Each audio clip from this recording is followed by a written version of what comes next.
Comme les astronautes de l'ISS, eux aussi vont embarquer vers des horizons très lointains. Les meilleurs skippers du monde quitteront la terre ferme dimanche pour la 8e édition du Vendée Globe. Quelles épreuves devront-ils surmonter? Quelles sont les règles de cette régate autour du monde?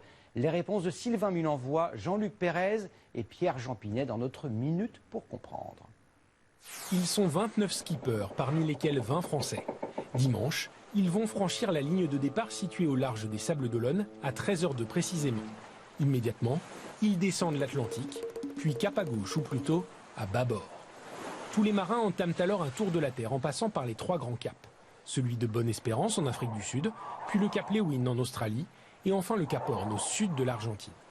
C'est là que les monocoques risquent de se confronter aux mers les plus agitées, mais aussi aux icebergs.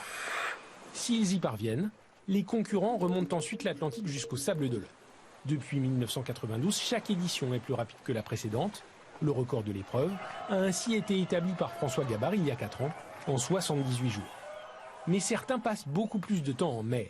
163 jours pour Jean-François Coste en 1990, c'est-à-dire 5 mois et demi sur un bateau de 18 mètres de long.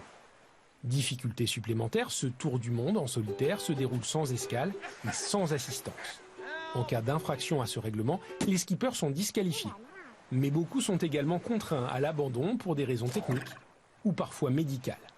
Il y a 4 ans, presque la moitié des participants n'avaient pas terminé le Vendée Globe, surnommé l'Everest des mers.